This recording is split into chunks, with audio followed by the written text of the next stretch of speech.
Hello，大家好，我是一方。今天要来聊聊如何挑选你的第一把吉他。很多学生在要买第一把吉他的时候，总是会有很多问题，不知道要怎么样去下手。那在这边呢，我提供几个切入的点。当然，影响买吉他的因素有太多，所以我尽可能的只是在这边提出相对客观的一些条件。方便学生在挑琴的时候可以做出一个他们比较开心的选择。好的，那么客观的条件是什么呢？首先我会试这把琴的音量，并不是说要试它多大或是多小，当然我们还是可以尝试哦。但是我觉得最重要的是要去听那个声音音量的持续性。例如说，我今天弹第一弦的拉，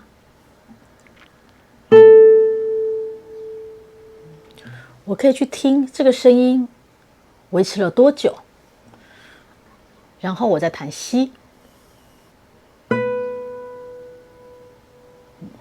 去听那个声音维持了多久。这就是你不会希望弹到某一些音的时候，例如咚，然后就突然不见了，或是短了，也就是那个声音的持续性不见了。所以我通常会在高音弦的时候，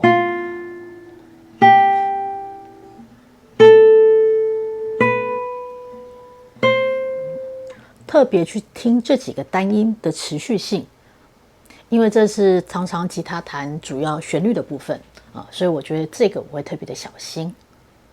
所以第一个是声音延续性是否有一致，第二当然就是音准。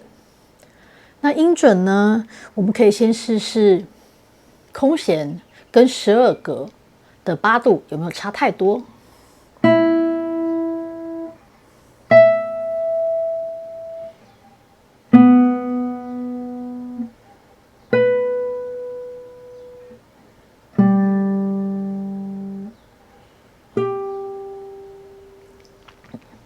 它可能不会100%的一模，就是真的很准的差8度，可能会有一点点差别。但是我去听听看，这个有没有办法在那个容忍的范围。当然，你也可以试不同位置的音，例如说，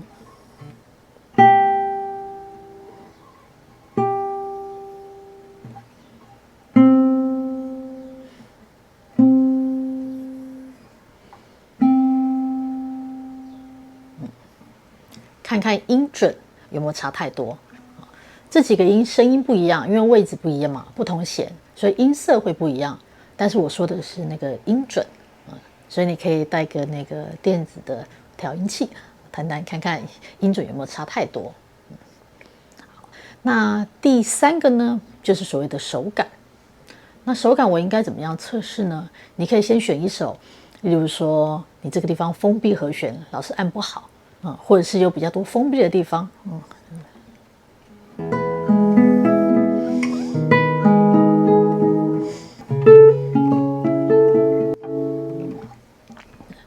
或者是你现在正在弹的某一个曲子的片段，你就觉得每次到那边特别难按，然后你就可以试试看，这把琴跟这把琴到底有没有比较好按？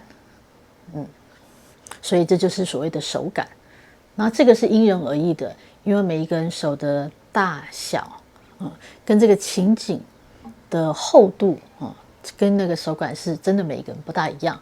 所以我只能说，你要选一段，你平常在那边弹的时候，你都觉得手有点特别酸，那你现在再试试看，你想买的这把琴能不能克服这件事情。所以我们先讲了声音的持续，还有音准，再来是刚刚说的手感，再来一个比较主观一点的呢，当然是音色。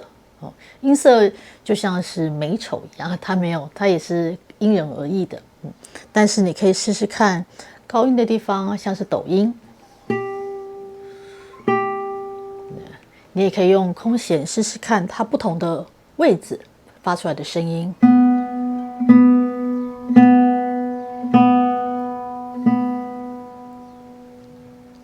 是不是有你喜欢的那种特质？那这个真的是非常主观的，所以我没有办法给你一个标准的答案。但是你的确可以试试看这把琴能不能做出不同的声音，这样子。那另外一个比较，不见得是肤浅啦，但是我觉得也很重要的是这把琴的外观，你喜不喜欢？今天有些人他不是很在意外观的，他觉得没有关系，他只要价格合理，他就会买。那有一些人其实是会很在意的，因为我觉得外观也有点重要。为什么？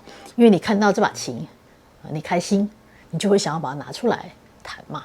对，所以如果你要是看了一把琴，你第一眼实在没有什么感觉，如果声音再好，也不一定看人。但是我会觉得，你既然都要买一把琴了，应该还是可以尽可能的从刚刚我列出的几个客观跟相对主观的条件，来去挑选一把琴。那再来，学生最喜欢问的是，那我到底什么时候要换琴，或者是我要买多少钱的琴？一样没有标准答案，但是我还是有相对的建议。要买多少钱的琴呢？是看你的预算，看你的预算。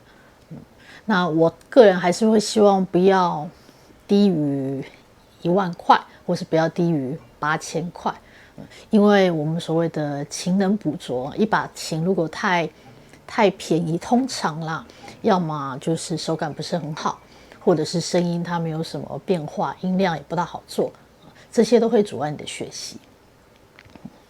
那至于什么时候要换琴呢？等到你想要换琴的时候，你自然就会。那时候就会是最佳的时机了，因为通常如果学生他还没有想要换琴，然后我跟他说，你该换琴了，他可能也会觉得，老师你为什么要强迫我做一件不喜欢做的事情？对，所以最好的时机是你觉得你有需要换琴的，通常我也会觉得，你好像对于这件事情有一定程度的了解跟投入，所以你才会选择换琴。这样的话，一切的学习才会比较相辅相成哦。所以只要记住，不要秉持着我买这把琴以后我要卖掉它，这样的话通常不大好。为什么？你可能会买一个比较便宜的，然后你就会想说，反正它很便宜嘛，所以你在学习的路上的时候就没有那么坚定。我也不是要你买很贵的，但事实上，当你买了一把琴，你之后还是有可能再买一把琴，或是换一把琴。那把琴呢，你可以当成你的练习琴啊，或是你放在家里什么外出啊可以用的琴。所以并不是说买一把琴就是你这辈子就只能有这么一把琴了。所以不要用我买这把琴以后要卖掉它这个样子的心态去挑琴，这样子比较好。那要是你真的是完完全全的初学者，完全没有概念的时候，那就请你的老师帮你挑一把琴，但是你就好好的说出你的预算在哪里我相信老师都会在合理的这个范围里面帮你挑一把适合的琴。那一把好琴呢，是陪伴学习吉他很重要的一个好伙伴。所以希望以上的分享可以帮助你在挑琴的时候有一点点概念跟想法，让一把琴陪伴你吉他学习之路更开心。我是一方，今天聊到这，我们下次见，拜拜。